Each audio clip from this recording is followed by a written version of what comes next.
process of righting the Lusitania involved a degree of physical labor that was masked by the ship's outward grace. Anyone looking up from the dock saw only beauty on a monumental scale, while on the far side of the ship men turned black with dust as they shoveled coal, 5,690 tons in all, into the ship through openings in the hull called side buckets.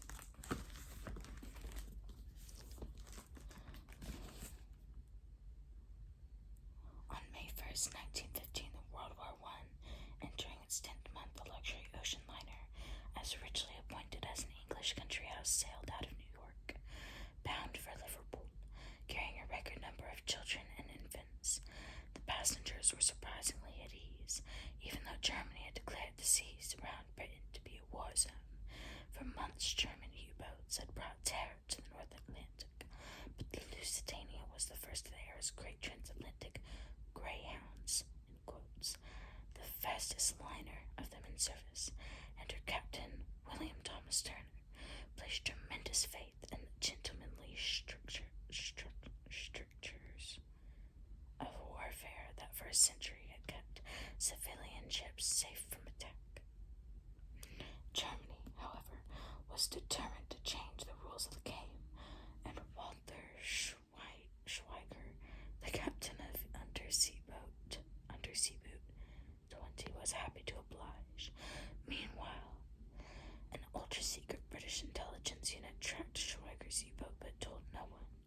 As U-20 and the Lusitania made their way towards Liverpool, an array of forces, both grand and achingly small, hubris, a chance fog, a closely guarded secret, and more, all converged to produce one of the great disasters of history.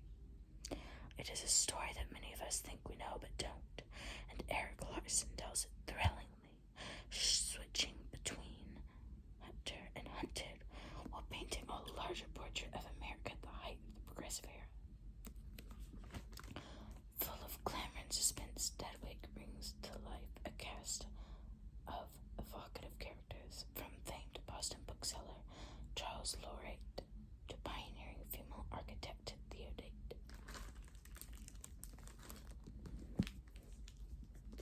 So that was the first book that I had to show you. The next one I have is, this is the last one, Winter by Madeline Albright. I'm very excited to read this. A personal story of remembrance and war.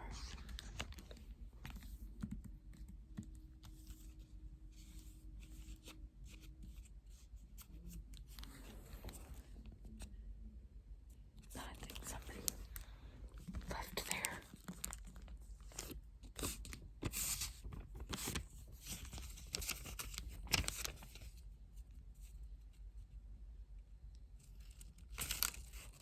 Somebody left their library receipt in there. But it is called Winter. It has some lovely little swirlies right there, like on the edges. Swirl, and then her name, and then everything.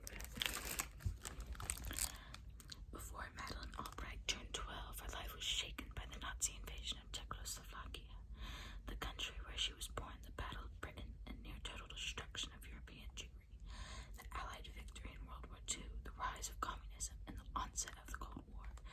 Albright's experiences and those of her family provide a lens through which to view the most tumultuous dozen years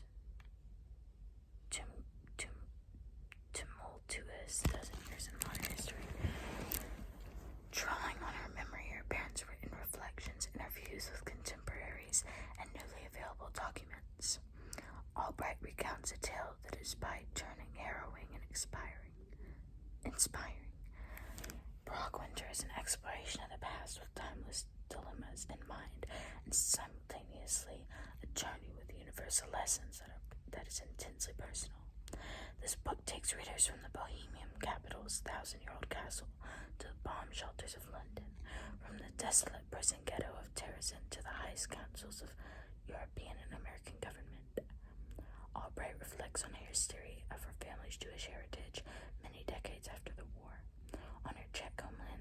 history, on the stark moral choices faced by her parents and their generation.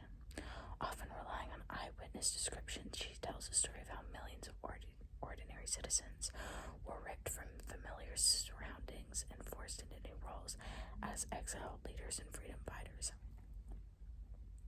resistance organizers and collaborators, victims and killers. These events of enormous complexity are nevertheless shaped by concepts familiar to any growing child: fear, trust, adaptation, the search for identity, the pressure to conform, the quest for independence, and the difference between right and wrong.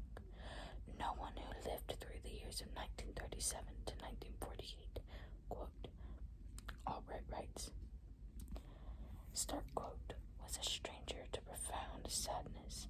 Millions of innocents did not survive, and their deaths must never be forgotten.